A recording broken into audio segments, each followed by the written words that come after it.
más bajo y hasta lo más sublime. Y es que exhibir luces y sombras de cada personaje se vuelve algo fascinante. Esto es En F y por Adela.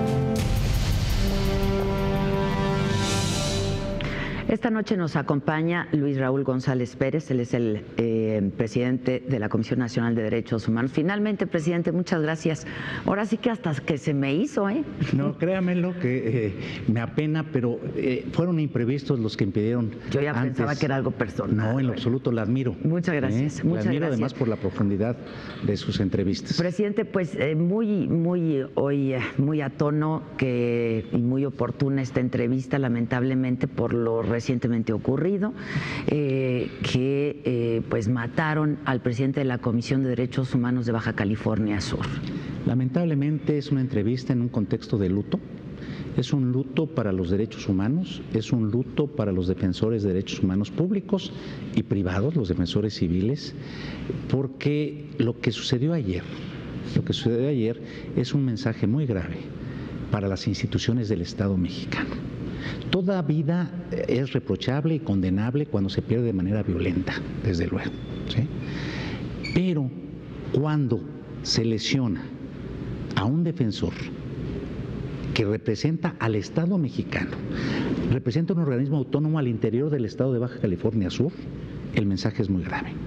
Tan grave es que si no se esclarece y queda en la cifra lamentable de impunidad, quiere decir que estamos abonando a ese pozo profundo de deterioro y de hartazgo social.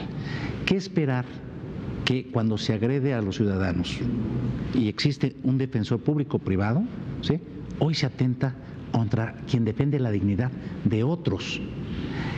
Un representante que fue elegido precisamente para defender los derechos humanos de la ciudadanía, en este caso de Baja California Sur, es privado de la vida en circunstancias terribles, pierde la vida a su hijo, la esposa gravita entre la vida y la muerte, y su otra hija. Entonces, el gobierno, los gobiernos tienen que dar mensajes muy claros, el federal y el estatal, de esclarecimiento pronto, seguir todas las líneas de investigación, todas, pero no excluir, al contrario, privilegiar el trabajo que estaba desarrollando y conocer la verdad, que se conozca quiénes son los responsables, aprender lamentablemente de este infortunio para que haya garantías de no repetición y, por otro lado, desde luego que haya una reparación, desde luego integral, es irreparable, pero es muy importante. La familia tiene que dársele la asistencia debida. Hemos emitido cautelares no solamente para los familiares sobrevivientes, sino para el personal que trabaja en la Comisión Estatal de Derechos Humanos de Baja California Sur, por una razón: están temerosos, están inquietos. Cuando se atenta, yo lo he dicho, contra un comunicador, desde luego que la agresión la resiente quien recibe la ofensa, pero se atenta también contra los demás comunicadores, a la comunidad y a la sociedad que recibe esa información. En el caso de los defensores civiles pasa lo mismo. Desde luego que lo grave está en quien perdió la vida y sus familiares, pero el mensaje es: mira lo que puede pasarte si abordas y se confirma una hipótesis de que tenga que ver con su trabajo. ¿En qué estaba trabajando? ¿En qué tarea estaba? Mire, no tenemos un dato específico, los temas no los elige uno. La complejidad de la crisis de derechos humanos que estamos atravesando en el país, y sobre todo en algunas zonas, nos está hablando también de un clima que estaba creciendo en la entidad de inseguridad. Hay basta ver los últimos crímenes que se cometieron el fin de semana, entre 12 y 15 homicidios en Baja California Sur. Entonces, creo que es lamentable que pase esto con quienes representamos a las instituciones del Estado mexicano, no del gobierno. Nosotros somos organismos no gubernamentales, somos contrapesos de ese poder, ¿sí?, que por su capacidad puede incurrir en violaciones a derechos humanos, y por eso se requieren de contrapesos. Contrapesos que tienen que ser flexibles, y que la mayor fuerza que tenemos, Adela, es la publicidad que hagamos del trabajo que realizamos. Nosotros no podemos imponer coercitivamente porque dejaríamos de ser la naturaleza de ombudsman que así, con la que surgió. Por eso es que cuando nos pronunciamos decimos quién no está comprometido con los derechos humanos. Buscamos interlocución, buscamos comunicación, coordinarnos con las autoridades, pero sí hemos sido incómodos cuando señalamos que un servidor público se aparta de lo que le mandata la ley.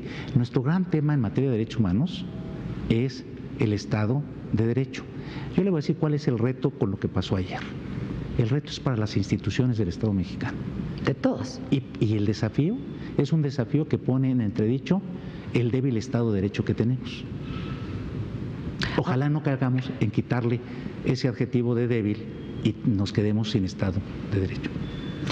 Dígame algo, ¿qué tan autónomo es la comisión? Yo le quiero decir y las distintas comisiones, porque yo le voy a decir, estatales, digamos. Hay distintas formas de incidir en las autonomías de los organismos públicos de derechos humanos. Pero le voy a hablar primero de la Comisión Nacional de Derechos Humanos e los invito a que ustedes observen los 3 años que yo llevo al frente de la Comisión Nacional de los Derechos Humanos. He ejercido mis atribuciones, que ejercerlas es ejercer la autonomía e independencia. Yo me presenté a los 3 meses de tomar posesión como ombudsman al Comité de Desapariciones de este país en febrero del 2015. Llevé un diagnóstico crudo de lo que estábamos atravesando. Fui criticado por instancias gubernamentales. Fui estigmatizado de no entender al país. Y después el tiempo me dio la razón de lo que ya observábamos en aquel entonces. Yo le llevé 15 propuestas al Comité de Desapariciones Forzadas de la ONU. 15 propuestas que tomó. Por fortuna, en esta semana pasada se promulgó la ley contra las desapariciones. Nos tardamos un poco, pero vamos en el camino correcto. Pero me presenté al comité de manera independiente al gobierno. En el pasado, la Comisión Nacional iba dentro de la delegación de gobierno. Ahí está la prueba de que no funciona así. No, es un contrapeso. Claro. Yo fui de manera independiente, he ido al Comité de Niñez, he ido con el Grupo de Trabajo de Desapariciones, he colaborado con los comités de tratados en la formulación de cuestionamientos al gobierno mexicano, que quiero señalar, es coadyuvar, contribuir, es visibilizar problemáticas. A partir de que uno identifica que tiene problemas, es a partir de que encuentra las soluciones. Primero es el diagnóstico. Primero es el diagnóstico. ¿En qué momento estamos ahora? En un momento. ¿Cuál es el diagnóstico? El diagnóstico es nada halagador. Lo dije en mi informe frente al señor presidente de la República respecto del 2016 y le quiero decir cómo inicié mis palabras. 2016 no fue un buen año para los derechos humanos, ¿sí?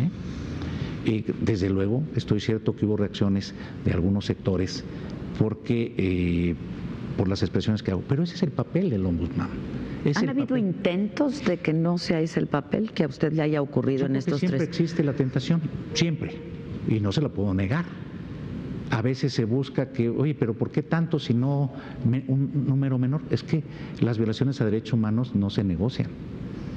El mejor antídoto que tenemos para revertir este estadio de cosas, al menos respecto del Estado de Derecho, es resolver los problemas desde su raíz, identificándolos como decíamos. Entonces, mi trabajo sí genera tensiones. Yo aspiro a que se pueda entender la pedagogía del ombudsman. A ver, intentemos, explíquenos, porque de pronto yo creo que no se acaba de entender a cabalidad cuál es la labor del ombudsman. La labor del ombudsman es precisamente señalar cuándo se están cometiendo violaciones a derechos humanos y decir que se están cometiendo de todas las partes, de quien sea que viole derechos humanos, ¿sí? Distinguiendo también lo siguiente: desde luego que el servidor público que excede su atribución comete violaciones a derechos humanos. El particular que agrede a un servidor público, a un policía, a un elemento de la defensa o de la marina, está cometiendo delitos, ¿sí? Y si no se procura justicia a ese militar, a ese policía, se le violan sus derechos humanos a ese policía, porque no se le procura justicia. Cuando a un servidor público de policías no se le dan las herramientas, los viáticos, los vehículos, cuando se le manda operativos después de no haber dormido en semanas, cuando pues se incorpora a personas que sí tienen el puesto de policía, pero que los últimos años han estado en la banda de policía, pues se violentan los derechos humanos de las personas. O sea, por eso es que de todas las personas. Pero distingamos, cuando se pretende perseguir el delito cometiendo delitos, se está vulnerando el Estado de Derecho. O sea, la ley, los tratados, lo que México ha firmado y la ley que acabamos de dice que no debemos permitir que haya tortura. Si hay tortura, si se persigue para esclarecer un hecho, se tortura, pues se está incurriendo en una conducta tipificada como delito. Y sigue siendo una práctica en este país. Sigue siendo una práctica, lamentablemente, que existe, que déjeme comentarle, cuando surge la Comisión Nacional hace 27 años, encabezándola un gran jurista, un gran constitucionalista como fue Jorge Carpizo, surge por dos temas. La tortura era la reina de las pruebas y porque mataron a una defensora de derechos humanos, ¿sí? En Sinaloa, ¿sí? Norma Corona. Y vemos cómo se logra avanzar y luego hay un retroceso y se nos vuelve a actualizar la tortura como un medio para obtener confesiones o como castigo, ¿sí? ¿Y qué sucede? ¿A quién se beneficia cometiendo ese tipo de conductas? A los propios responsables de delitos, porque a quien se va a afectar es a la víctima del delito. Y hay casos que podemos ejemplificar. Cassés, caso que todo el mundo conoce, un poco para que el auditorio sepa. ¿Quién salió perjudicado en todo eso? Las víctimas del secuestro, ¿sí? Dos, ¿quiénes cometieron la afectación al debido proceso? Elementos de la policía, ¿sí? Que contaminaron el proceso y se resolvió. Hoy no sabemos si es culpable o inocente. En términos jurídicos es inocente. Sí, claro. Pero pregúntenme dónde están los responsables de afectar el debido proceso. Caemos en la impunidad de quien violentó los derechos humanos. Ahora, se tiene el diagnóstico y usted dice, el pasado no fue un buen año para los derechos humanos. ¿Qué hay que hacer? ¿O a qué se debe? ¿Ha habido falta de voluntad política? ¿Ha habido falta de interés a que haya un respeto a los derechos humanos? ¿A qué se debe? Se debe a que no hemos aplicado la ley. Es decir, ese estado débil de derecho al que yo me refiero es porque no se aplica la ley. Y le voy a poner el ejemplo. Tenemos 11 años diciendo que se profesionalicen las policías. Esto motivó que por la falta de capacidades de las policías o porque se contaminaron, entraran elementos del ejército a hacer tareas de seguridad pública. Y desde entonces, desde hace 11 años, pedimos que se profesionalizaran las policías y se destinaron recursos para esa profesionalización.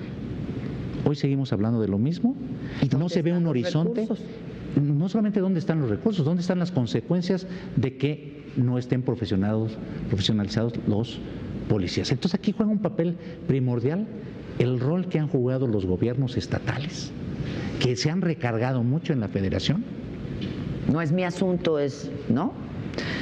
Y siendo su asunto también, claro, porque el asunto sí les toca. Otro ejemplo que le voy a poner de ausencia, indiferencia, apatía e irresponsabilidad de los gobiernos estatales. La crisis que estamos viviendo en los sistemas carcelarios de las entidades federativas. Y también un desastre, es caótico. Y ninguna política criminológica, por muy exitosa que uno pensara que puede ser, ahí está el nuevo sistema de justicia penal, va a ser lo exitosa que debiéramos si se olvida el sistema penitenciario, porque ahí, nuevamente, hay un artículo 18 que dice que tiene que haber reinserción. ¿Y en las cárceles hay reinserción? No. No. Y entonces es otro ejemplo de cómo estas responsabilidades se han diluido y lo que nos ha faltado es las consecuencias. Yo digo, ¿cuál es el estadio? A que no se atiendan. A que no se atiendan. ¿Cuál es el estadio de cosas que tenemos enfrente? Hay un tema estructural también, déjeme decirle, que no podemos olvidar, que es el tema de pobreza y desigualdad. Y voy a hacer un paréntesis en lo que hoy se aprobó, el salario mínimo. Nosotros dijimos, baste ver todo lo que México ha firmado para un salario decoroso, decente, y veamos si alcanza para la canasta básica. Pero pobreza y desigualdad. Luego tenemos el tema de violencia e inseguridad. Que está en niveles históricos. Mire, yo le voy a decir, hace 5 años, 6 años, desde la Universidad Nacional convocamos a 100 expertos. Y luego el rector nombró un comité para elaborar una propuesta para la construcción de una política de seguridad y justicia en democracia. ¿Quiénes la integraban? Jorge Carpizo, que ya no está con nosotros, Sergio García Ramírez, Luis de la Barrera, Ernesto López Portillo, Guillermo Silva, el propio rector Narro y un servidor. Ahí planteamos esto. Si uno revisa ese documento, encontrará muchas de las respuestas que no han sido, lamentablemente, pues atendidas. El tema es, tenemos diagnósticos, pero no hemos aplicado las medicinas. Pero lo interrumpí. Entonces decíamos, me decía usted, desigualdad y pobreza. Tiene usted Número 2, violencia e inseguridad. Número 3. El tercero, corrupción e impunidad. Entonces, ¿cómo revertir esto? Son los temas, ¿no? Pues, pero además, un planteamiento. Se proponen salidas parciales y entonces tenemos precisamente que las soluciones van a ser parciales. Hay que ver el todo. A ver, le doy un ejemplo. A ver, lo voy a decir. Ahorita está todo el rejuego por los candidatos o precandidatos a la presidencia de la República. Y lo que le duele a la población, ¿qué es? Seguridad. ¿Y dónde está que estemos hablando del modelo de Procuraduría o Fiscalía que queremos? ¿Dónde está lo del modelo policial? ¿Dónde está el tema de cómo debe abordarse la seguridad ciudadana? ¿Dónde está el tema de las capacidades, de la falta de operatividad o de la falta de capacidades de los operadores del nuevo sistema de justicia penal? Esos son los temas que le duelen a la gente, ¿sí? Y tenemos 3, la Fiscalía General, la Fiscalía de Delitos Electorales y la Fiscalía Anticorrupción sin titulares. Sin titulares. ¿No? Entonces, ¿cómo revertir esto? Yo diría, en un compromiso que ojalá se lograra más allá de sexenios. Dígame algo, ¿la comisión, presidente, juega algún papel en el proceso electoral?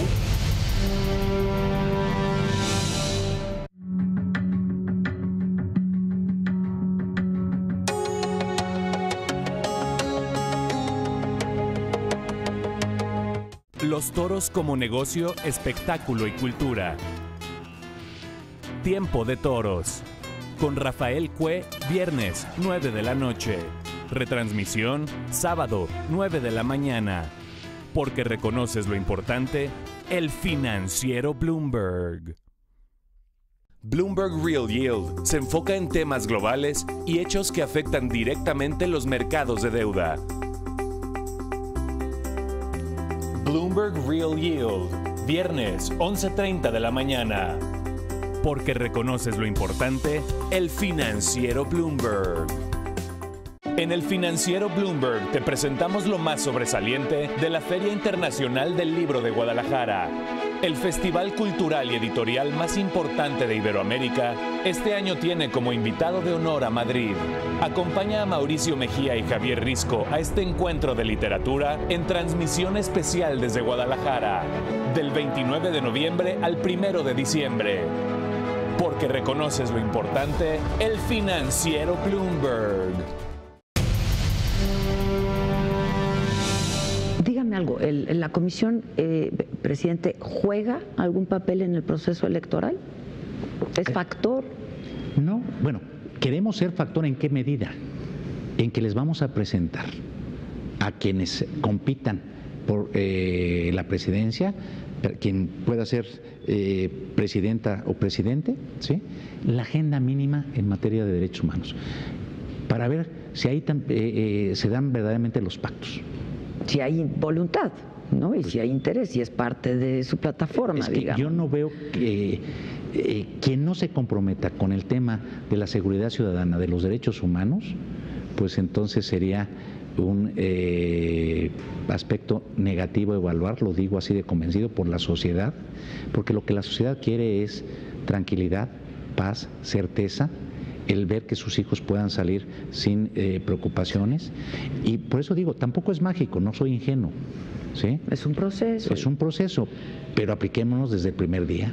Ahora, el nuevo proceso de justicia penal, ¿cómo ha impactado en la procuración también de los derechos humanos, o no? Porque, por ejemplo, hay gobernadores que dicen, o el mismo jefe de gobierno del Distrito Federal ha dicho, no, nos lo ha dicho, nosotros los detenemos y salen libres.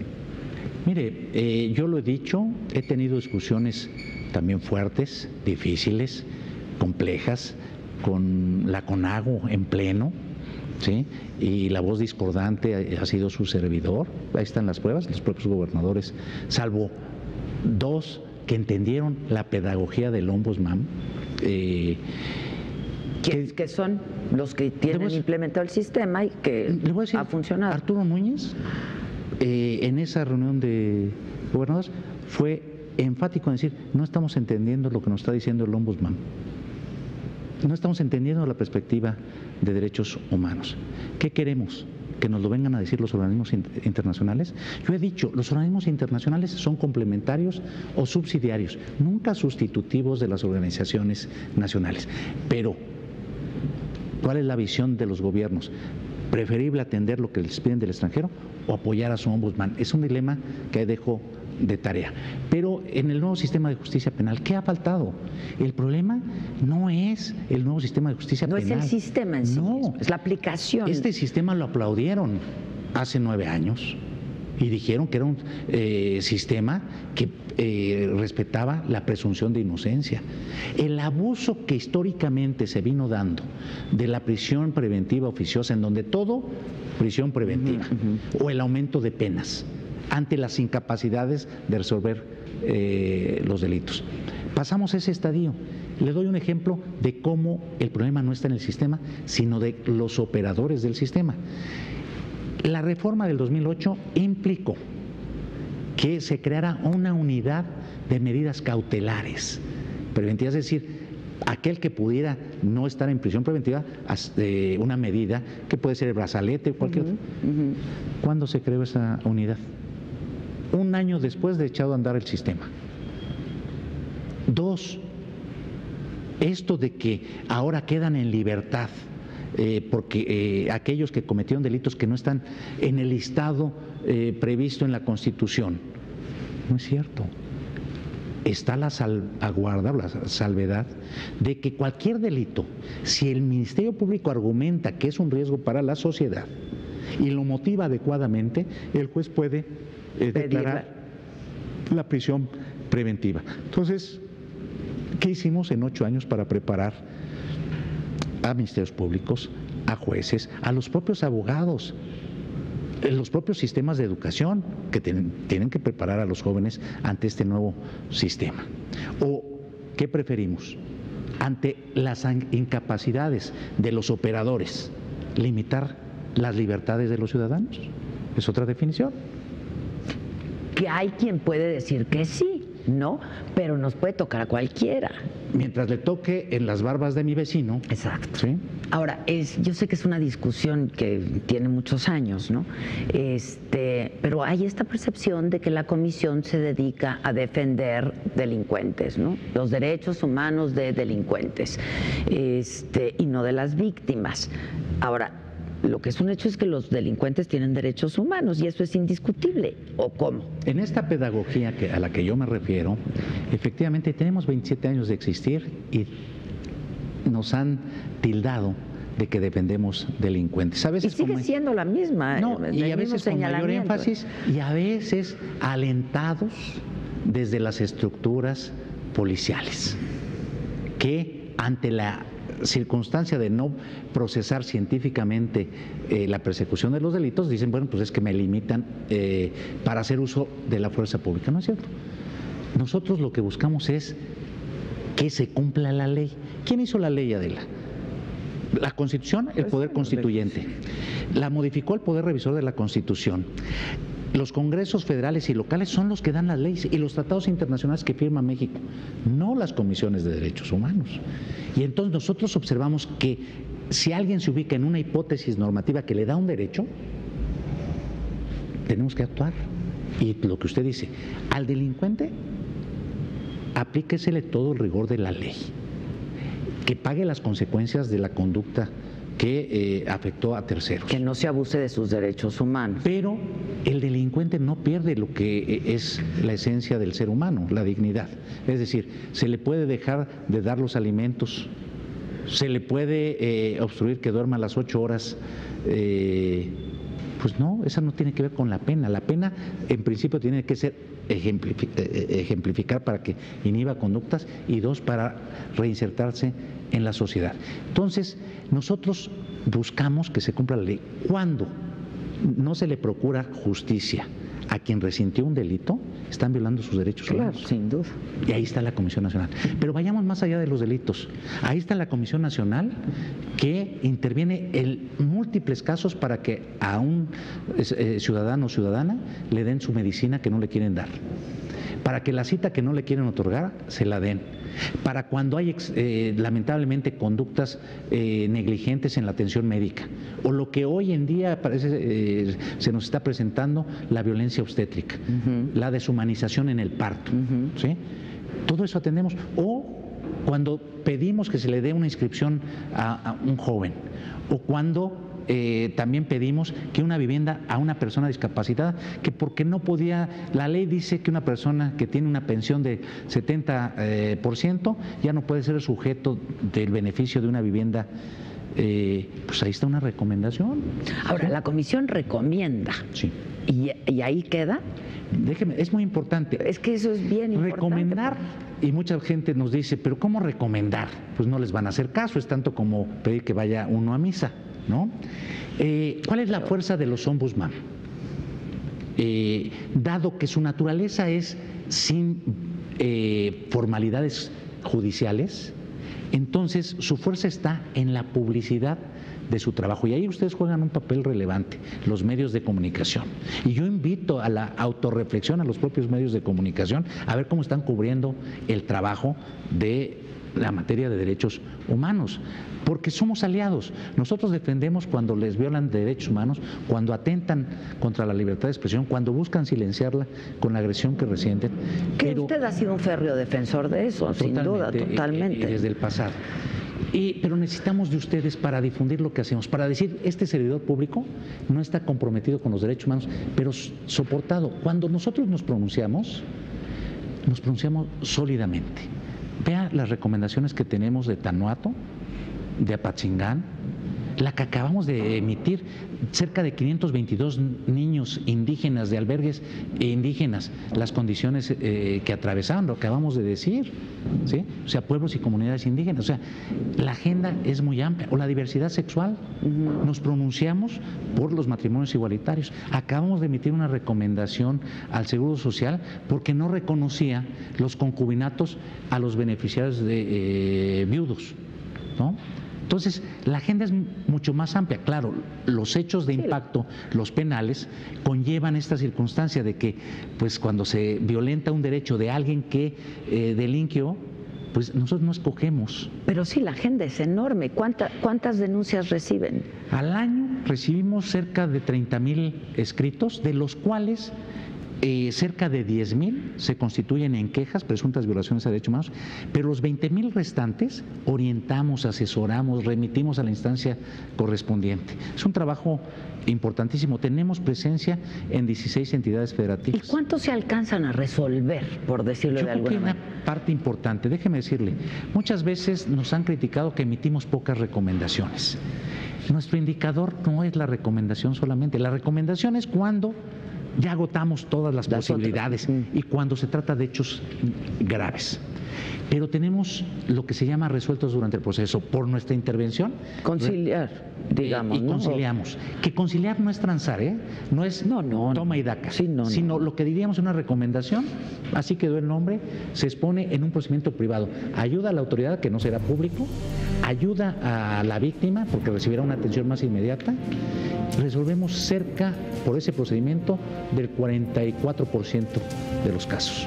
O sea, y aparte las recomendaciones. Y otro factor importante es la prevención.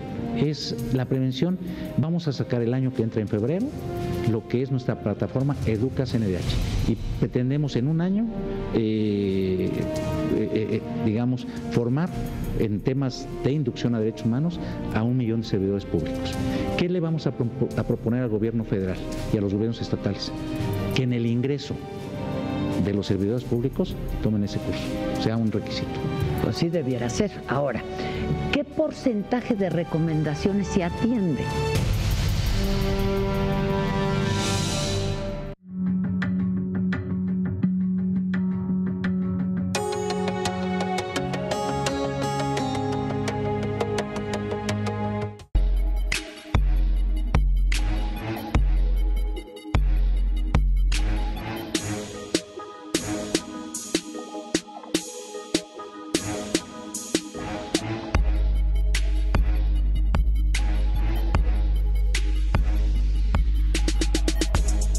Una manera no convencional de informar lo que sucede en la vida de nuestro país. Un programa de infoentretenimiento. Nación 321. Jueves, 9:30 de la noche. Retransmisión, domingo, 8:30 de la noche. Porque reconoces lo importante, el financiero Bloomberg. ¿Qué porcentaje de recomendaciones se atiende? Porque hablamos de qué número de denuncias reciben, cuántas recomendaciones hacen, cuántas se atienden. Mire, hemos pasado, antes el porcentaje era bajo, pero existía quien no aceptaba la recomendación. Hoy aceptan todas, pero hemos pasado a otra estrategia, ¿sí? Demoran su cumplimiento. Yo presenté el año pasado. Es que no sirven a decir sí, ok. Un corte de caja de quienes estaban en esa situación. Hoy estoy preparando qué pasó ante la advertencia para decir públicamente cómo está la situación de quienes dijeron aceptar la recomendación, pero en los hechos no la cumplen. ¿Hay algunos casos emblemáticos, digamos, que fueron conocidos y que sí pudiera adelantarnos algo, por ejemplo? A ver, ¿cómo entender que un caso que fue emblemático, que fue el caso de Tanuato, un caso polémico que me generó todas las reacciones que usted se puede imaginar, ¿no? Los vacíos gubernamentales. Y hoy no sabemos qué ha pasado con la Procuración de Justicia. Que digan, que desde la perspectiva de quien sí debe acreditar delitos, que es la Procuraduría General, ¿qué pasa con eso que recomendamos? Entonces, es un caso importante, emblemático. Hay casos, que lo vamos a decir, en donde se muestra la falta de voluntad política. Hacer cursos sobre derechos humanos a los servidores públicos que incurrieron, y tenemos más de 2 años en que no se implementan los cursos. Eso es falta de voluntad política. Hay casos donde la complejidad es mayor y bueno, entendemos esa circunstancia. Sí. Ahora, dígame algo, todos estos años que hemos vivido de violencia, de inseguridad, en donde el ejército ha salido, está haciendo funciones pues que no le tocan, que no le corresponden. Y que no querían, y que muy probablemente siguen sin querer. Sí, eso ha, pues sin duda, puesto también muy vulnerables los derechos humanos, ¿no? Es decir, a todos los pone muy vulnerables en materia de derechos humanos. Sí, claro, porque el contacto con la población ante una circunstancia de una formación diferente a la que requiere la formación de un policía, claro que lo pone en esa tesitura. Yo debo de decir que no, desde luego que hemos emitido varias de las recomendaciones a la Defensa Nacional o a la Marina. Si uno ve las estadísticas de la Comisión en capacitación, estas dos instancias le han apostado, lo digo así de claro, por la capacitación. Muchos son los cursos con las universidades que han buscado y con la propia Comisión Nacional de Derechos. ¿Han bajado las recomendaciones? Sí, sí han bajado las recomendaciones y las quejas sobre todo han bajado, pero la gravedad de las mismas sigue siendo importante. Sí, sin duda, esa pues no cambia, pero vamos, hay disposición. Lo pondrían de esta manera, no ha sido fácil esa disposición. Hay, sobre todo, no en la capacitación, ahí toda. No ha sido fácil a veces el reconocimiento de la conducta. Y lo digo. Bueno, no solo no ha sido fácil, en muchos casos sigue sin haberla. Sí, porque nosotros entendemos lo que atraviesan los policías o los elementos de Marina o de la Defensa. Sus elementos están siendo agredidos con armas sofisticadas, que ahí es lo importante, y desde luego que a quienes agreden se les tiene que sancionar. Sí, sin duda. Y voy al otro tema delicado que luego tratan también de estigmatizarnos con ello, el uso de la fuerza por parte de las corporaciones. Nosotros estamos en favor del uso legítimo de la fuerza. ¿Cuál? Toda la que se requiera de acuerdo a las condiciones de cada caso. Ahora, hay un protocolo. Hay protocolos, pero hay estándares internacionales. A ver, hay principios, proporcional pues de acuerdo a la resistencia que estoy poniendo, racional, de qué manera voy a hacer, ¿sí? Oportuno, ¿sí? Y que persiga un fin legítimo, es decir, porque se van a prever la pérdida de vidas o de patrimonios. Hay estándares. Doy un ejemplo de lo que nosotros veníamos insistiendo para documentar que no incurren en esas conductas. El uso de cámaras. Sí. Y ahí están varias recomendaciones donde nos decían sí, las aceptamos. Pero a la hora que venían los operativos y que había violaciones, no había cámaras. O las que había no funcionaban. Sí, típico. ¿No? Esas son las dificultades. Otra dificultad que enfrentamos es la dilación que se ejerce para que hagamos nuestro trabajo. Pues ahí te dosifico la información, ¿no? Y entonces, bueno, pues, ¿a quién afectan verdaderamente? A las víctimas. Pues sí. Y a la sociedad otra vez en su conjunto. Volvemos a lo mismo. Si cada quien hacemos lo que nos toca, nunca nos vamos a tropezar con nadie. Es decir, si todos cumplimos la ley. Ahora, ¿ustedes hacen investigaciones en paralelo? ¿Trabajan por su lado? ¿Cómo es? Porque me dicen, pedimos información. De manera independiente. Completamente. Nosotros requerimos de información a la que están obligadas las autoridades, hacemos entrevistas, nos dirigimos muchas veces a empresas, que hoy el tema de empresas y derechos humanos es un tema que hay que abordar y que hoy está en los principios de Naciones Unidas. ¿Antes no o no se le había dado luz, digamos? No se le había dado luz, hoy empieza a cobrarla. Okay. Porque el Estado viola derechos humanos, sí. Las empresas no deben de discriminar, ¿no? Pero es todo un tema que vale la pena un día abordar y ahí estamos nosotros. Pero ocurre. Está ocurriendo, claro. A ver, las empresas contaminan, sí, y eso nos afecta a todos, ¿sí? Pero el tema que decía yo, hacemos nuestras investigaciones de manera independiente y nosotros, para pronunciarnos, hacemos peritajes y ahí están documentadas. ¿Sí? Por eso es que creo que han aumentado nuestra aceptación de recomendaciones al 100, ¿sí? Bueno, ahorita estamos en un prurito con una autoridad que dijo que no a una. Vamos a seguir el procedimiento. ¿Cuál? Baja California, en el norte del país, no sur, Baja California. Estamos pidiéndole que reconsidere bajo el procedimiento que establece la Constitución. Yo puedo encontrar una violación de desaparición forzada, fue el caso en Veracruz, ¿sí? Desaparición forzada de un joven que había participado en nuestros concursos de música en alguna televisora. En Veracruz, la última vez que se le ve es con los elementos de policía.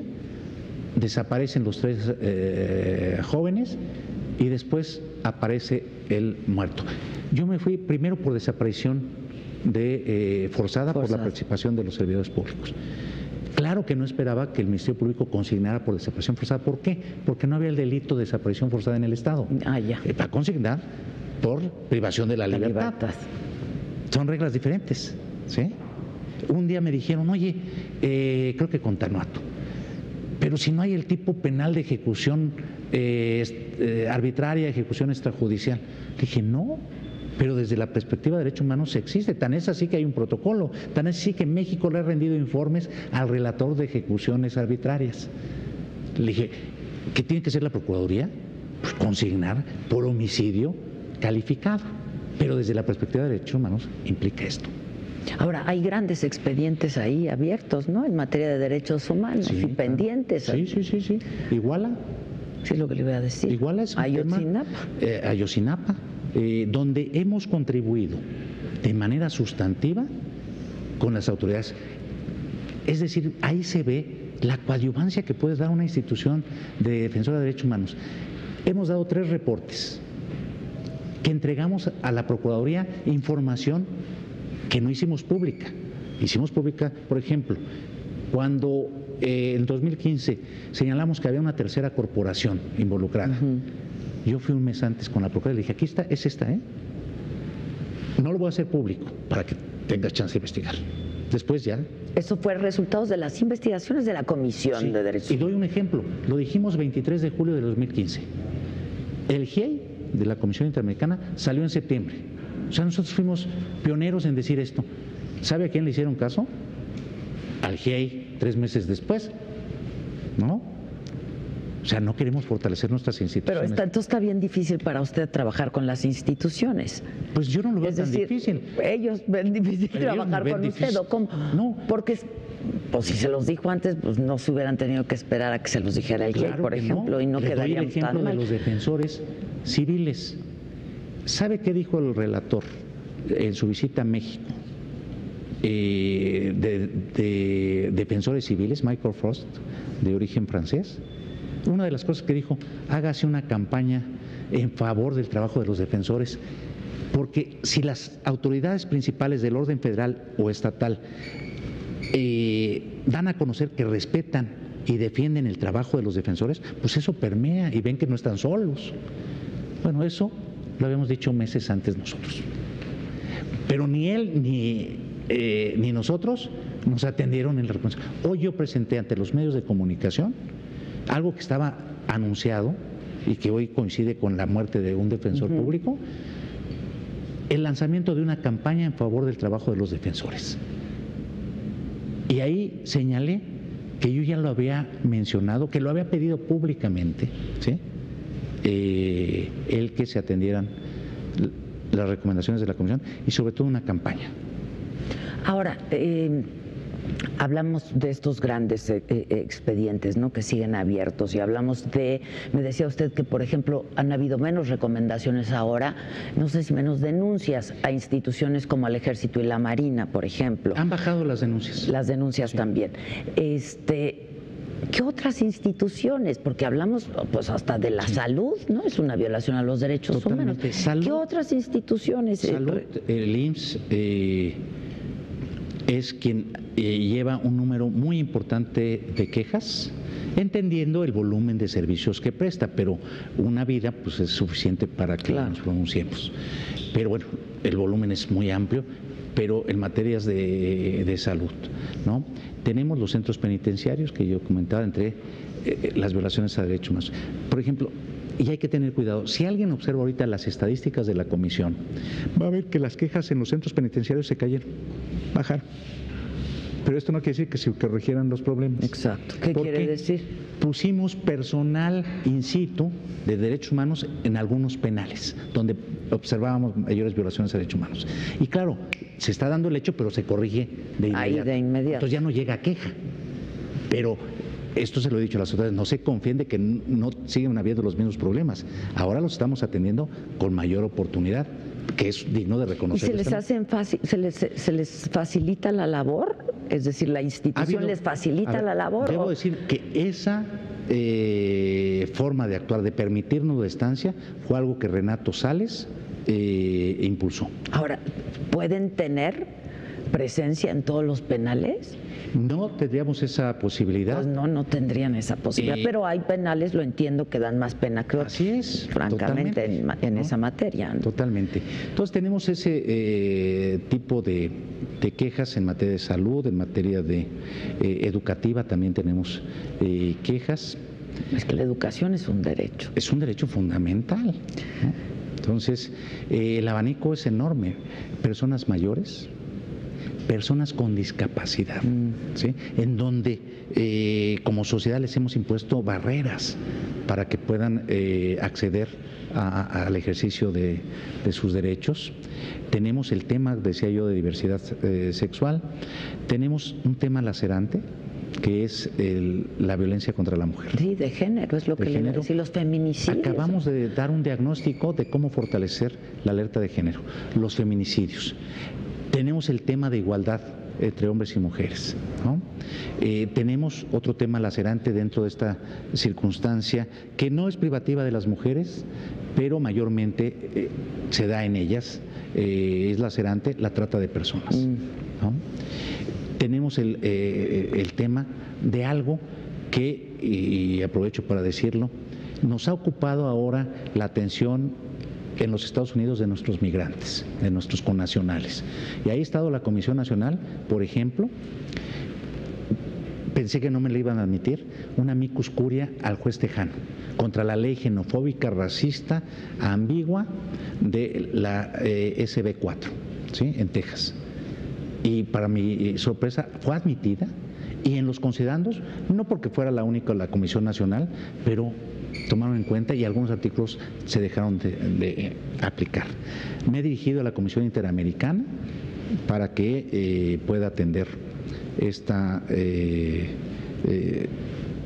circunstancia que atraviesan los Estados Unidos, porque si bien no se han actualizado las deportaciones masivas, pero las detenciones sí han crecido, ¿sí?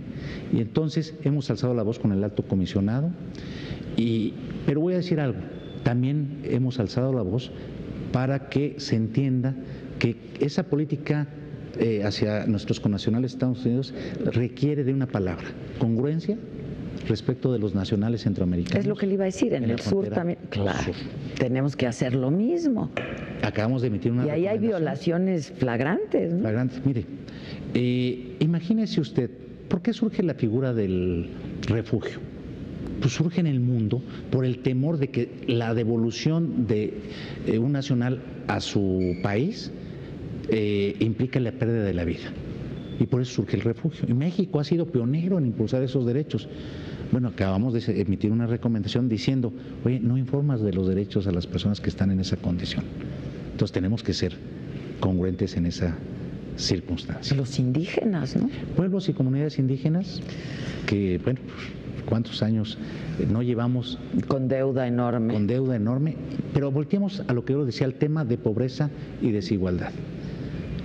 Los índices de mayor pobreza y desigualdad están en los estados donde están los mayores asentamientos indígenas. Baste verlo.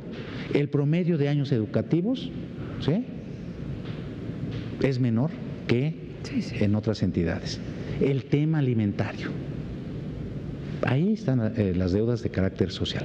Y temas importantes, el medio ambiente.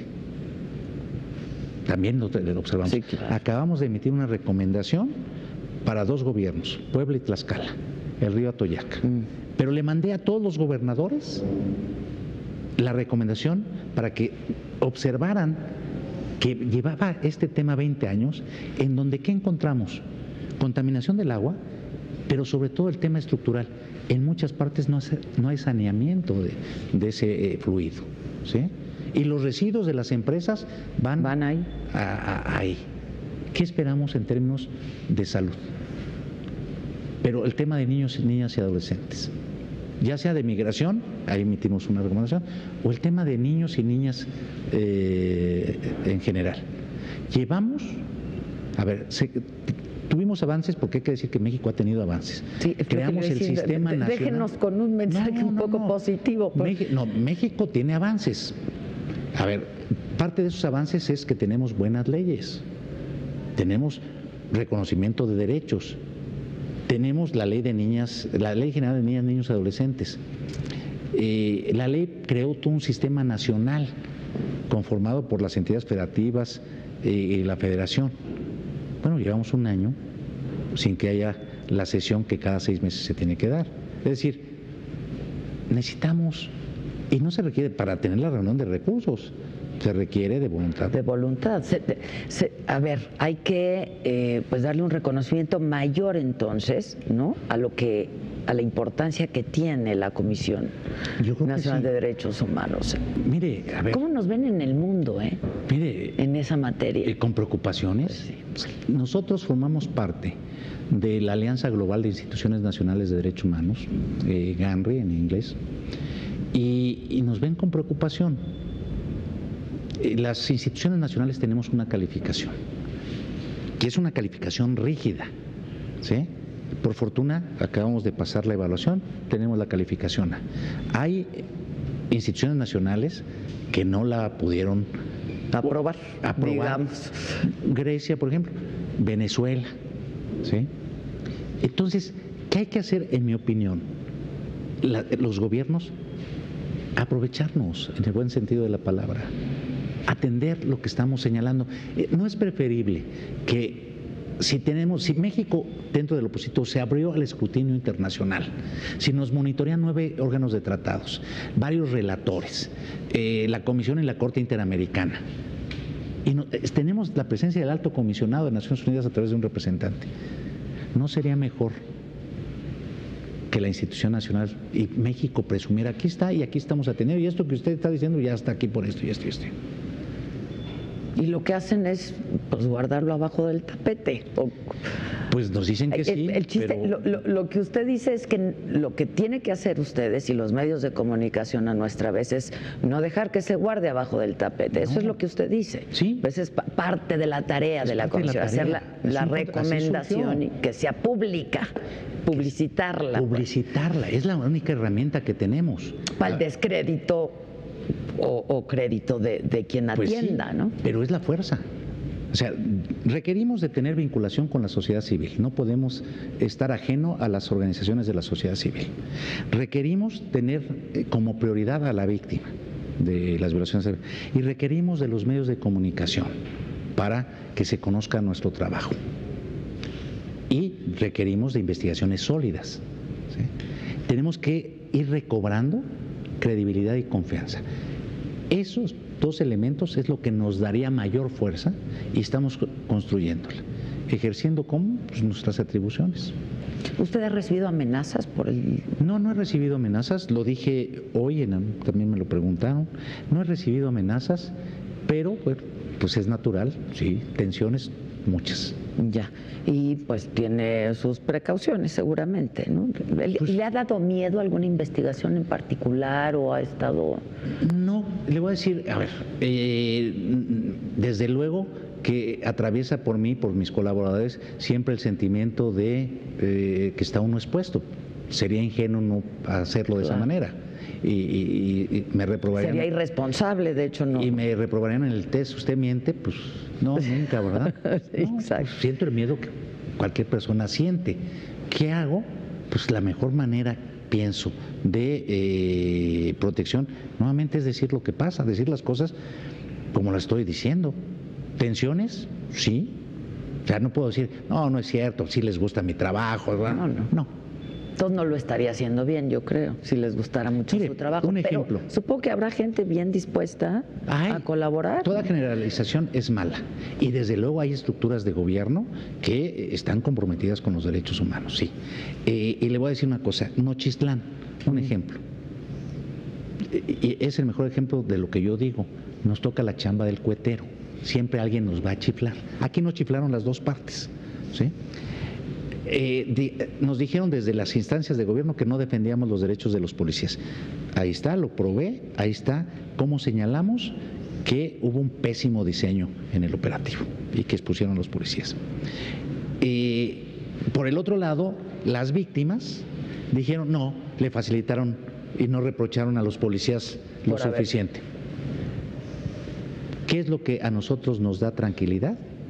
La objetividad y lo documentado de lo que nos pronunciamos. Para las víctimas hubieran preferido que dijéramos los 7 fallecidos, digo 8, porque luego me dicen si eran 8, pero fueron 7 y otra persona que murió el otro día. Que fueran todos motivo de responsabilidades de los policías. Nosotros nos encontramos nada más en 4 y así lo dijimos, ¿sí? Como encontramos también de que hubo civiles que dispararon, lo dijimos, claro. De eso me critican de que exonero a los policías. No, el ombudsman para su credibilidad tiene que ser la objetividad de las evidencias. Ahora, una vez que ustedes demostraron eso, que lo presentan, que lo hacen evidente y que emiten la recomendación, en el caso Nochistlán, ¿sirvió? Yo creo que sí, porque primero pone las cosas en su justa dimensión. Segundo, incentiva que las autoridades sepan que hay alguien que hizo un trabajo y que ahí está. Y tercero, que a la hora que resuelvan tendrán que motivar si desatienden la recomendación. Sí. Pues ya se nos acabó el tiempo y la verdad es que hay un montón de cosas que